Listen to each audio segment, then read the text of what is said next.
আমাকে? জামাইবাবু সরি, কিছু মনে করো না, আমি ভাবলাম তোমার দিদি আছে। না না, আমি কিছু মনে করিনি। মনে তো করবে আমার দিদি। মানে? মানে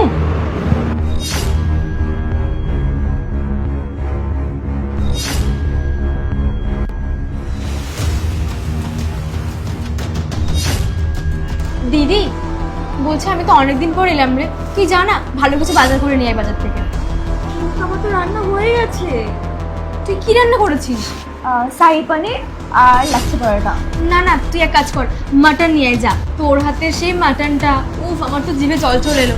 যা না প্লিজ। হ্যাঁ সৌমি, ও ঠিক কথাই বলেছে, তোমরা দুজন বসো, আমি যাই নিয়ে আসি। না, আমি গিয়ে নিয়ে আসছি। তোমরা দুজন গল্প করো। এমনিতে বোন অনেকদিন পরে এসছে, আর আমার না মার্কেটে কিছু জিনিসও কেনার আছে। ঠিক আছে, আমি আসছি। ঠিক আছে, সাবধানে যাও।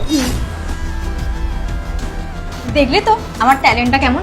আমি একবার বললাম ও রাজি হয়ে চলে গেছে। সেটাই তো দেখলাম, তোমার কতটা ট্যালেন্ট, তুমি কত সুন্দর বুঝিয়ে তোমার দিদিকে ঘর থেকে পাঠিয়ে দিলে। আমি ভালো মতনই জানি তুমি আমার থেকে কি চাও। চলো তাহলে টাইম ওয়েস্ট না করে শুরু করা যাক। কিন্তু তোমার তো হাজবেন্ড আছে। হ্যাঁ তো কি হয়েছে, তোমারও তো ওয়াইফ আছে তাই না?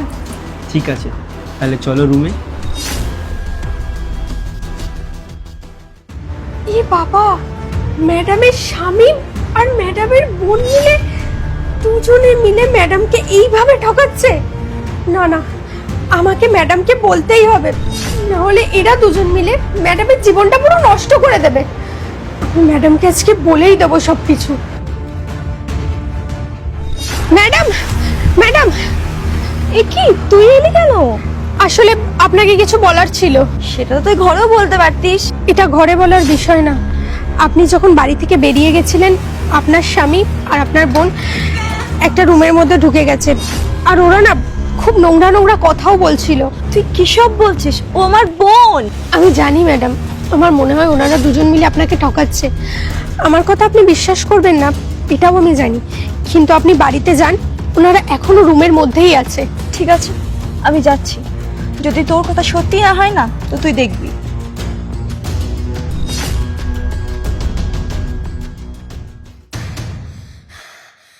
বেবি, আমি তোমাকে আর তুমি আমাকে, আমরা তো দুজন দুজনকে ভালোবাসি, তাহলে তুমি তোমার বরকে ছেড়ে দিচ্ছ না কেন বলো তো? আরে দেবো দেবো, একটু ওয়েট করো। আর এমনি তো আমার বরকে আমার একদম ভালো লাগে না। আমার তো তোমায় পছন্দ, আর তোমাকে না আমি খুব ভালোবাসি। ঠিকই বলেছো। আর তোমার দিদিকে দেখেছো কতটা বোকা? আর আমি তো তোমার দিদিকে ভালোই বাসি না, আমি তো ভালোবাসি শুধু তোমাকে। ও তাই না?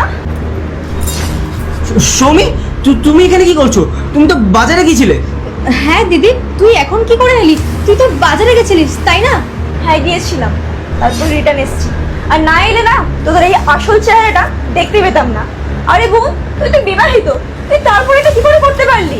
দিদি তুই ভুল বুঝছিস, ওরকম কিছুই না। আরে আমরা তো নর্মালি কথা বলছিলাম। আরে সিম্পল ব্যাপারটা নিয়ে এত ওভার রিঅ্যাক্ট কেন করছিস তুই? Over react?